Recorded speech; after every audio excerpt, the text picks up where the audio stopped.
Hey, how's everyone doing today? Turn this light on so you can see. So I don't really have a topic in hand that I want to talk about today. I just kind of want to talk about some ideas and some things. I mean, one of my, so I talked about in the description that one of the purposes of this video is to educate, elevate, and just to teach. My goal is to make a better society. I mean, that would be great, right? And I know I'm pretty biased. I admit that I'm pretty biased. It's pretty obvious that I lean very conservative, which is fine, you know. So I just wanted to kind of bounce a couple things off you guys and talk to you, maybe open some dialect. So one of the things, in my opinion, is very important as a human being, and it also signifies maturity, is the ability to evaluate yourself honestly. To be able to look in the mirror, see who you are, what you do, make a decision of your actions in honest light. So, what do I mean by that? Certain things make you angry, right? Whether you're offended by them or, well, let's use offense, just, as an example. Say somebody says something and you kind of take offense to it, and so you're like, all right, well, blah, blah, blah. Before you react, evaluate yourself. Why'd you take offense to that?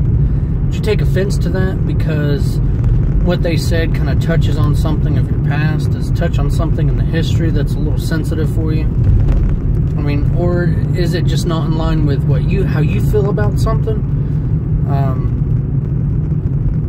And recognize it, and be honest about it. And then once you figure that out, evaluate what that person said or what that person did, and see if there's any truth to it. Hard truths suck, and it's okay to disagree with people. It's okay to have difference of opinions. It's one of the reasons we have the freedoms in this country that we do.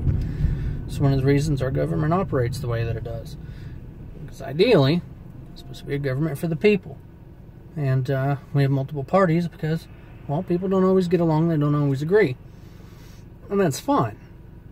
But you got to be mature enough to look past the emotionalism of every word or every response. And you got to kind of look at the truth. I mean, there's stuff that I read or that I hear that's said, and I don't like it. My first response is, man, that's junk. That's stupid. And then you kind of chew on it, and you kind of put your feelings aside a little bit. And you're like, there's a little bit of truth to that, and even if you still don't agree with it, you can be like, well, they were honest. I can see where they get that. And that's kind of really where I want conversations to grow. That's where I want people to mature and grow up, And because, like I said, I lead pretty conservative. I know a lot of people that are liberal in thought, and it's real difficult to have a conversation because it's bashing each other. It's not a, hey, let's talk about this or that. It's, finger pointing and emotion. And the truth is the truth. And so that's another thing. The your truth, my truth, that doesn't exist. It's not a thing. I don't care what you say. It's not a thing. The truth is a thing. You can, I don't know. I can't think of any good examples. But something is or is not. You can't. I understand that there's perspective, but that's completely different. Perspective doesn't apply when you're talking about certain things. You can perceive things different, and it's okay. And I understand some decisions are made based on the level of information available, and that's fine as long as it's not directly bias. So yeah, you know, have the guts to look at yourself, evaluate your morals, evaluate your decisions, see what's real, see why you lean that way or why you do that, and evaluate it honestly. Look at both sides of the fence, and if you can self-evaluate yourself truly and really break down emotion and thought to determine the origin of where these thoughts or emotions or feelings are coming from, that is fantastic. And even as a Christian perspective, in my opinion, that opens the door for salvation, because in my opinion, if you truly evaluate everything, you know, you'll find yourself wanting, and there's only one thing that can fill that gap. But yeah, I just wanted to kind of talk about that. And there's a lot going on. I wanna get involved in a lot of things. I'm not really sure how to do it yet. And that was kind of the creation of this YouTube channel, is to just get ideas out there and to get conversations going, and then kind of piece things together as I go. I wanna accomplish more. I want to get good messages out there, an open dialect conversations. You know, and sometimes I just want to love people. You know, I just want to show some love, because that's the best way to get the message out there. But all right, so kind of moving the topic a little bit, talk about gun control a little bit. So HR 5087, that is, oh my goodness, that's horrible, horrible legislation. Like, I wouldn't wipe my hind end with it. It's so horrible. And if you're a liberal or you're a Democrat and you say, we don't want to take your guns, that's not the purpose, we're not trying to take your guns, if you read that bill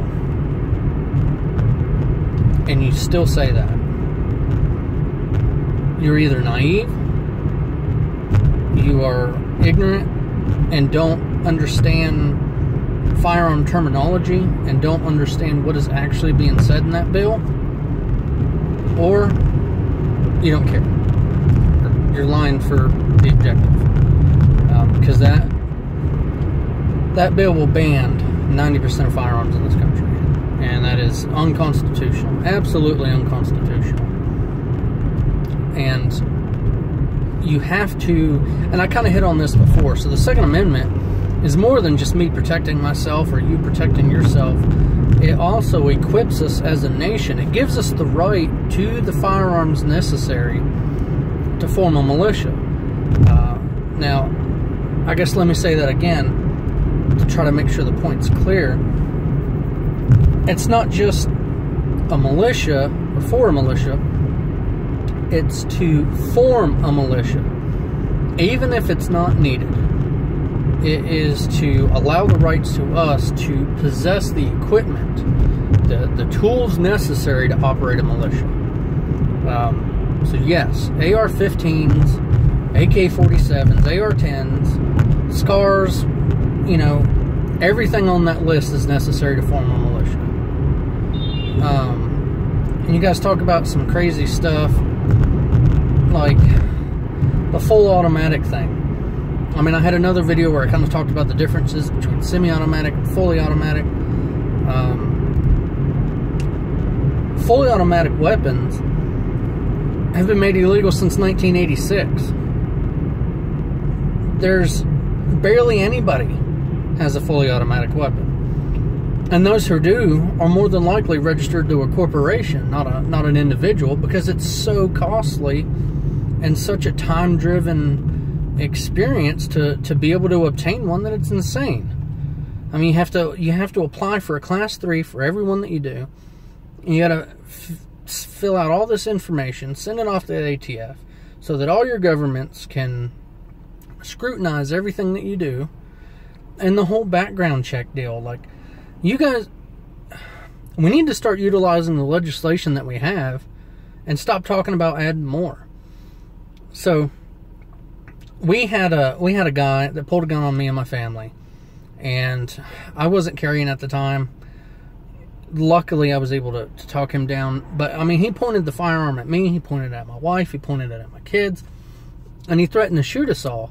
And the whole time I'm trying to have this conversation and talk this guy down, all I can think of was, how many shots can I get off, or can he get off before I get to him? And he had a Derringer.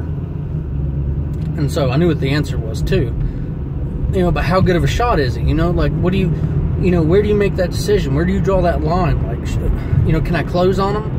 Am I 21 feet? Like, where, like, you got all these things going through your head. Anyway, so I talk him down. He goes off up the hill back to his house. Call the cops. And the cops show up in force. I mean, these guys were not playing around. They brought the entire force with them. And they got the guy, and good job. They got the guy. But they dropped the ball. So... we're told by one of the detectives or whatever. I'm not sure what his position was. He was in civilian clothing, or he was narco or detective something. And he's like, "Hey, listen, I need you guys to go down to the courthouse, file charges on this guy. We got him. He's we got the gun. Yada yada." So we go down there. And we go to file charges. He comes back out of the courthouse and he says, "Oh, well, don't worry about it. The state's going to take this." Come to find out, the guy was a felon. He was a convicted sex offender who failed to register and was caught in possession of a firearm and admitted to threatening us with a firearm. Like, this guy should go to prison 5 years. Easy. Easy. With the legislation we have in place right now, they could have buried this guy for 5 years. And he got 12 months probation. Like, I don't know. It's that's when you do that with the legislation that you have, when that's how you utilize the tools that you have, I'm very hesitant to provide any further additional tools. I think gun control to begin with is screwed up. We don't... I'd revamp the whole thing. I mean, if it was up to me, junk a lot of it. But you can't... You got to use what you have. And a lot of people don't understand that. They're like, "Oh, well, there's too many people with guns and this and that." Well, by the fourth time you've caught a felon with a firearm and you keep letting them go, it's like customer service. "Thank you, see you again, please visit us." It's insane, and that's not how we need to operate things. Start using mandatory minimums. And I understand that first-time offenders, you kind of, sometimes they go easy on them.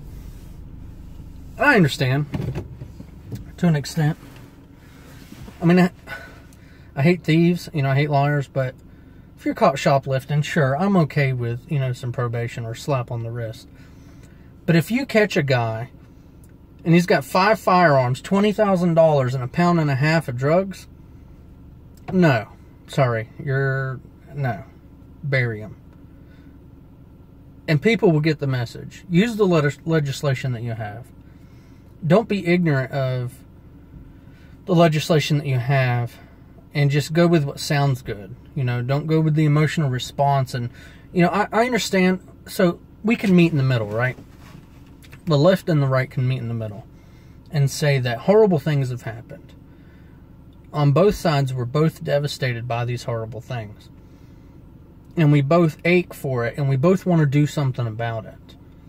The problem is there's not enough people sitting down and having real, honest conversations about their motives, what it is that they're trying to accomplish, how it's going to accomplish what they want. And it's just not happening. You got people that are saying, "Oh, well, you can just run around and buy an AR-15 for $130. I spent $130 on triggers. Like, I don't know where they're getting ARs for $130, but sign me up. And then you've got people that are, well, the gun show loopholes, and I've bought guns at gun shows before. No, there's no loophole. The only difference is instead of doing it on a laptop, these people are calling the FBI Still got the same fireworks or paperwork. Still got the same, you know, process and everything. So those who don't know, who have never purchased a gun, you go into the gun shop. You pick out what you want. And tell them you want to buy it. And they hand you this paper. It's folded over. You have to fill out the front. You have to fill out the back. You got to fill out like a page and a half of stuff. You know, it's your name, it's your social, it's your address, what your driver's license number is. You know, are you a U.S. citizen? Are you an alien? Are you on a visa? You know, it's long list of stuff, you know, and you have to, you know, I'm not insane, you know, this and that. And if you lie on that piece of paper, you're supposed to go to jail. And, anyway, so you fill it out, front and back, and then they either get on the computer or they call, the FBI checks the NICS system. And so they're going to check see if there's any reported mental health problems, see if there's any reported felonies, and the shop that is doing the sale, that's trying to sell you the firearm, they don't see your background. They don't see what the results of anything are. They only get, you know, 3 or 4 messages. They either get approved, you know, like, hey, go ahead and transfer the firearm. This guy's good to go. They get it delayed, which means something flagged the system, but it's not a denied. They need to look at it. It requires an actual person to get in there and look at your file. And then you've got different laws about that. But basically, you can't have the firearm for 3 days. You got to wait 3 business days after the date of the attempted transfer. And then either you'll get an approval during the 3 days and you can go pick it up, or the 3 days will expire and you can go pick it up. And then you got to deny, you know, like, no, this guy's not eligible to own a firearm. Sale is denied. And that is what you go through to purchase a firearm. Like, it's not walk in, here's your money. It's not going to Walmart. It's not. Oh my goodness. Anyway, long story short, we need to have real conversations. Real conversations about motives and intents. And it's okay to disagree. It is. As long as you can be an adult and have a conversation that's real. A lot of people will say one thing but mean another. And we gotta grow out of that. You can say that you don't want to take all our guns and then say that I want to ban all semi-automatic firearms. You need to have a real conversation with somebody. You need to either acknowledge, yes, I do want to take all the guns, which is fine. If that's your opinion, if that's how you feel, that is okay. You know? I think there shouldn't be any gun control. A lot of people disagree with me. And that's okay. Like, you know, you can have your opinions, you can have your thoughts. But you need to be honest about them. And you need to be able to have a conversation. And you gotta know what you're talking about enough to either be open to learn or defend what you say, what you think about. And yeah. Anyway. So I just wanted to get another video out there. So there it is for the day. Thanks for watching. And like always, leave me some feedback. Tell me what you want to hear. Tell me what you want to see. Talk to you guys later.